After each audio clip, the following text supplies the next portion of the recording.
ഒത്തിരി നാളായൊരു വീഡിയോ ഇട്ടിട്ട് ഇപ്പോൾ എൻ്റെ മീൻകുളത്തിൽ മീനൊക്കെ തീർന്നിരിക്കുകയാണ്. അപ്പോൾ ഒന്ന് മെയിൻറ്റെയിൻസ് ചെയ്ത് പെയിൻറ്റൊക്കെ അടിക്കാമെന്ന് ഒത്തിരിക്കുന്നതാണ്. മീൻകുളത്തിൽ മീൻ തീർന്നു, അപ്പോൾ പറ്റിച്ചിട്ട് കാണാം. അപ്പോൾ പെയിൻറ്റൊക്കെ മേടിച്ചിട്ടുണ്ട്. ഇത് ക്ലോറിനേറ്റഡ് ബ്ലൂ എന്നൊരു പെയിൻറ്റാണ്. അതൊക്കെ അടിച്ചിട്ട് ഈ ആഴ്ച മീനിടാൻ നോക്കി. അതുപോലെ മീൻകുളത്തിലെ വെള്ളം കൊണ്ട് നമുക്കൊരു തിരുനേനൊരു സിസ്റ്റോട് കൂടി ചെയ്യാൻ വേണ്ടിയിട്ട് എൻ്റെ ബക്കറ്റൊക്കെ മേടിച്ചിട്ടുണ്ട്. അതുപോലെ ഈ ബ്ലഡ് ക്ലീൻ ചെയ്യണം. അപ്പോൾ ഇന്നത്തെ വിശേഷം വെച്ചാൽ ഞാൻ എൻ്റെ എയറോപോണിക്സ് സെക്ഷൻ ഇതാണ്.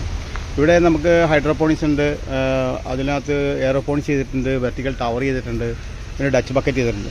ഇന്നിപ്പോൾ ഡച്ച് ബക്കറ്റ് ഒരു പടവലം വെച്ചിട്ടുണ്ടായിരുന്നു. അപ്പോൾ പടവലം അങ്ങോട്ട് തീർന്നു, ഒരു നന്നായിട്ടുണ്ടായി കേട്ടോ. അപ്പോൾ തീർന്നപ്പോൾ ഞാൻ പറിച്ച് മാറ്റാൻ വേണ്ടി നോക്കിയതാണ്. അപ്പോൾ നോക്കിക്കഴിഞ്ഞപ്പോൾ ഇതിൻ്റെ ബെഡിൽ ഉണ്ടായിരുന്ന റൂട്ട് കാണിച്ചു തരാം. അതാ ഇത് ഞാൻ എടുക്കാം, അതിൻ്റെ റൂട്ട് കാണിച്ചു തരാം. ഇത്രയും റൂട്ട് ഇതിൻ്റെ അടിയിൽ വന്നു കണ്ടോ റൂട്ട് ഇത്രയും ഡച്ച്. ഇത് നമ്മുടെ പടവലായിരുന്നു. 10-25 ഉണ്ടായി എനിക്ക്. അത്ര കെയറിങ്ങും ഇല്ലായിരുന്നില്ല, എന്നാലും എനിക്ക് അത്യാവശ്യമുള്ള കിട്ടി എന്തായാലും. അപ്പോൾ ഇനി ഒരു വെണ്ട നിൽപ്പുണ്ട് അതിനകത്ത്. ഇത് ഡച്ച് ബക്കറ്റ് തന്നെയാണ്, വെണ്ടയുണ്ട് നിൽക്കുന്നുണ്ട്. ഇപ്പോൾ ഇതിൽ കുറച്ച് തക്കാളി ഉണ്ടാക്കിയിട്ടുണ്ട്. അപ്പോൾ കുറച്ച് പ്ലാന്റ് പുതിയ വെക്കാനുള്ള ശ്രമത്തിലാണ്. ഇന്നിപ്പോൾ കുറച്ച് പ്ലാന്റൊക്കെ മേടിച്ചോളുന്നുണ്ട്. പിന്നെ കുറച്ച് പാലക്ക ചീരയും അതുപോലെ തന്നെ നമ്മുടെ സാധാരണ ചീരയൊക്കെ ഉണ്ട്, മേടിച്ചിട്ടുണ്ട്.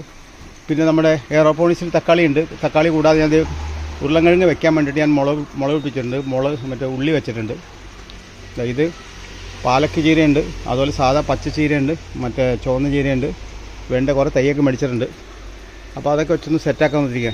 ഇതിപ്പോൾ ഇതിനകത്ത് വെച്ചിരിക്കുന്നത് ഇത് പൊന്നാങ്കണ്ണി ചീരയാണ്. ഇതൊക്കെ ഓക്കെ. ഇന്നത്തെ വിശേഷം ഇതൊക്കെയാണ്. ഒത്തിരി ആളായി ഞാനിത് സമയം കിട്ടാതെ മാറ്റി വെച്ചേക്കായിരുന്നു. ഇന്ന് എന്തായാലും ഇതിന് വേണ്ടി തന്നെ മെനക്കെട്ടേക്കാണ്.